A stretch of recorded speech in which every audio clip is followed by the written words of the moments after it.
Last இயர்லாம் நான் எந்த டேன்னே பார்க்க மாட்டேன். ஏன்னா கேலண்டரே வச்சிருக்க மாட்டேன் ரூம்ல. நான் பாட்டுக்கு எந்த டேன்னு தெரியாம நான்வெஜ் சாப்பிட்டுருப்பேன். அதுக்கப்புறமா ஐய்யய்யோ! இன்னைக்கு இந்த டே, அந்த டே சாப்பிட்டோமேன்னு ஃபீல் பண்ணிட்டுருப்பேன். சரி அந்த மிஸ்டேக் பண்ணக்கூடாதுன்னு இந்த இயர் கேலண்டர் மாட்டுனோம். ஆனா அப்படியும் யூஸ் இல்ல. லாஸ்ட் சண்டே சஷ்டி இருந்திருக்கு. ஆனா அதுவே அந்த கேலண்டர்ல அப்டேட் பண்ணல. இன்னைக்கு வழக்கம் போல Thursday பாபா கோயில் கிளம்பியாச்சு. போற வழியில எருக்கம்பூ இருந்தது. அதையும் பறிச்சுட்டு கொண்டு போய் வச்சு சாமியெல்லாம் கும்பிட்டு வீட்டுக்கு வந்தாச்சு. நைட் கிச்சடி பண்ணும் போய் பட்டாணி வாங்கிட்டு வாங்கன்னு அனுப்பிவிட்டேன். போயிட்டு திரும்பி வரும்போது பார்த்தா பேல்பூரி, நூடுல்ஸ்ன்னு எல்லாத்தையும் வாங்கிட்டு வந்துட்டு இருக்காங்க. இது வேற எதுக்கும் இல்ல. யூசுவலா நான் சண்டை போட்டா சமாதானம் பண்றது ரொம்ப கஷ்டம்.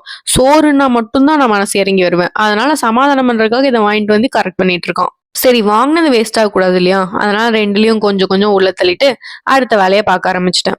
டின்னருக்கு ஆக்சுவலி ரொம்ப நாள் கழிச்சு உப்புமா தான். அதனால அதுல எல்லா காய்கறியும் போட்டு சூப்பரா செஞ்சு சாப்பிட்டாச்சு. ரொம்ப மாசத்துக்கு அப்புறமா இன்னைக்கு தான் திருப்பி என்னோட பேக்கிங் நோட்ஸ் எடுக்க ஸ்டார்ட் பண்ணியிருக்கேன்.